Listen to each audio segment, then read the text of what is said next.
இன்றைக்கி ரொம்ப முக்கியமான நாள். சந்தான ஆச்சாரியார்களில் மறைஞான சம்பந்த மூர்த்தியினுடைய குருபூசை திருநாள். இன்னைக்கு காலையில் என்னுடைய அன்பிற்கினிய நண்பர் அம்பலக்கூத்தனுடைய பாதத்தில் அகலாத தொண்டர் சிவத்திருவாளர் தில்லை பாஸ்கரன் ஐயா அவர்கள் தொடர்ந்து செய்கிறாரே, அவர் எனக்கு அங்கேருந்து கூப்பிட்டார். என்னை நன்றி மறவாதவர். அவருக்கு என்ன செய்ய போகிறேன்னு தெரியல. காலையில் அப்படியே இருந்தேன். மறைஞான சம்பந்தருடைய அந்த ஜீவ சமாதியிலிருந்து எனக்கு ஒழிப்பலையாக காட்டினார். எனக்கு இன்னொரு காரியம் செய்வார். நடராஜர் அபிஷேகம் போது ராத்திரி 2 மணிக்கு எனக்கு ஃபோன் வரும். வந்ததுன்னா அவர்கிட்ட பேச மாட்டார். அந்த கண்டாமணி பக்கத்தில் போய் வச்சுருவார். அது டைங் டைங் டைங் டைங்னு அடிக்கும். அதை காதில் கேட்க வைப்பார். அங்கே தீபாவளி ஆகிற வரைக்கும் அந்த ஒளியை என் காதில் கேட்க வைப்பார். இதை விட எனக்கு என்ன புண்ணியம் வேணும் எனக்கு? அவர்களுக்கு நான் என்ன செய்து விட்டேன்? ஆக நான் தேடி போகாமல் விட்டால் கூட அவன் என்னை தேடி வர வைக்கிறான் பாருங்க. எனக்கு நடமாடும் சிவம் பாஸ்கரன் ஐயா சிதம்பரத்து பெருமான் மறு வடிவமாக இருக்கிறார். அந்த மறைஞான சம்பந்தர்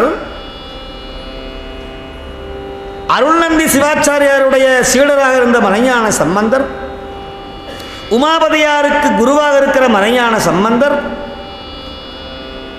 சிதம்பரத்துக்கு பக்கத்தில் இருக்கிற ஒரு கூலி தொழிலாளி வாழக்கூடிய நெசவாளி வாழக்கூடிய இல்லத்துக்கு போனார். ஒரு பெரிய ஆச்சாரியர். அந்த வீட்டில் நெசவாளி நெசவு செய்து அவன் குடிக்கிறதுக்காக இந்த பாவு போடுறதுக்கு நூலுக்கு கஞ்சி வச்சுருப்பாங்க. அதை கஞ்சை போட்டுட்டு மிச்சம் இருக்கிற கஞ்சை சூடு பண்ணி பிள்ளை குட்டி எல்லாம் குடிக்கும். அப்போது அன்னைக்கு பஞ்ச காலத்தில் அதில் கொஞ்சம் அப்படி சோறு இருக்கும்.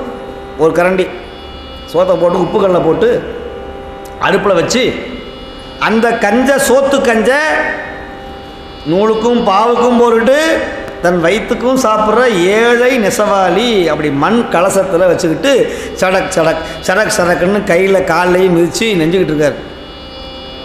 மறைஞான சம்பந்த பெருமான் பசியோடு அப்படி ஓரமாக நின்னார் அவர் வீட்டு வாசல். ஐயா ரொம்ப பசியாக இருக்குது, ஏதாவது கொடுங்க. கேட்குறவர் யார்? மறைஞான சம்பந்த மூர்த்திகள் சந்தான ஆச்சாரியார்.